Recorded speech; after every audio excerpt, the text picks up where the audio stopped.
बातमी पावसासंदर्भातली। गेल्या काही दिवसांपासून दडी मारलेल्या पावसाचं राज्यात पुन्हा एकदा जोरदार आगमन होत आहे। बंगालच्या उपसागरात तयार होत असलेल्या कमी दाबाच्या क्षेत्रामुळे मुंबईसह संपूर्ण महाराष्ट्रातील पावसाच्या आशा पुन्हा पल्लवित झाल्या आहेत। या हवामान बदलामुळे राज्यभरात पावसाचा जोर वाढणार आहे। सोमवारपासून पुढचा संपूर्ण आठवडा पावसाचा असेल असा अंदाज हवामान अभ्यासक अग्रेय शेट्टी यांनी वर्तवलाय। नवीन आठवड्यात राज्यभरात बहुतांश ठिकाणी बऱ्यापैकी पावसाची शक्यता आहे।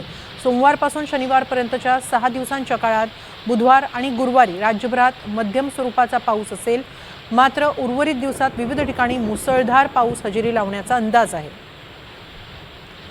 तर मुंबईसह कोकण किनारपट्टीवरही पावसाचा जोर पुन्हा वाढणार आहे। उद्या म्हणजेच 21 जुलै रोजी ठाणे, मुंबई, पालघरला ऑरेंज अलर्ट देण्यात आला। हवामान खात्याने वर्तवलेल्या अंदाजानुसार 21 आणि 22 जुलै रोजी मुंबई, ठाणे आणि रायगड जिल्ह्यात काही ठिकाणी अतिमुसळधार पावसाचाही इशारा आहे।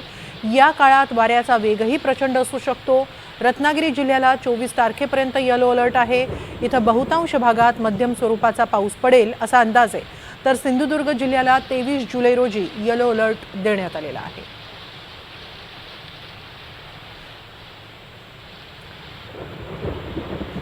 दरम्यान मुंबईत जोरदार पावसाला सुरुवातही झाली। माहीम, दादर, वांद्रे आणि पश्चिम उपनगरात जोरदार पाऊस बरसतोय। हवामान खात्याकडून मुंबई, ठाणे, रायगड, पालघरला ऑरेंज अलर्ट जारी करण्यात आलेला आहे। आता पुढील 3 दिवस मुसळधार पावसाचा इशारा देण्यात आलेला आहे।